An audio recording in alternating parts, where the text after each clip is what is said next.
Le plan de financement met en évidence les ressources stables à la disposition de l'entreprise en création, face aux besoins stables prévus par le créateur. Ce tableau prend en compte les besoins et les ressources d'une année d'activité. En énumérant tous les besoins d'un côté et les ressources de l'autre, on constate très souvent que les ressources sont insuffisantes face aux besoins prévus. Pour arranger cela, nous avons deux possibilités. Nous pouvons essayer d'augmenter les ressources, ou bien, nous pouvons essayer de diminuer les besoins. Par la suite, nous allons étudier les différentes possibilités qui nous permettent d'atteindre une situation financière saine. Du côté des besoins, nous avons les immobilisations. Ensuite, ce qu'il ne faut pas oublier, nous devons financer notre cycle d'exploitation. Nous devons donc tenir compte du BFR dans notre tableau de financement.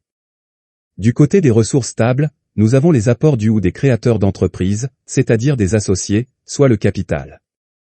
Le plus souvent, lorsque le capital est insuffisant, on fait appel à l'emprunt. Comparons ces quatre éléments. Si les ressources ne suffisent pas à financer les besoins prévus, nous avons vu que nous avons deux possibilités, soit augmenter les ressources, soit diminuer les besoins. Pour augmenter les ressources, on pourrait augmenter le capital. Une augmentation du capital nécessite un nouvel apport des associés, ce qui n'est pas toujours possible, faute de fonds nécessaires. Une autre possibilité serait de faire appel à de nouveaux associés, pour apporter la somme manquante, mais ceci risque de diminuer le pouvoir des créateurs au sein de leur entreprise. Lorsqu'une augmentation de capital n'est pas opportune, on a encore la possibilité d'emprunter de l'argent. Normalement, il n'est pas possible d'emprunter des sommes supérieures au capital investi.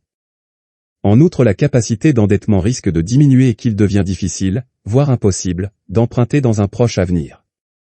Sans oublier les charges financières. D'un autre côté, si les ressources sont toujours insuffisantes pour financer les besoins, nous avons la possibilité de réduire nos besoins. Tout d'abord, nous pouvons réduire notre BFR en agissant sur ses composantes. Par exemple, en réduisant les stocks ou les créances clients. Un autre moyen, pour réduire les besoins financiers, est de faire appel au crédit bail. Une immobilisation financée par crédit bail ne doit plus être achetée par le créateur d'entreprise. Par conséquent, il peut retirer le prix d'achat de l'immobilisation en question de ses besoins financiers.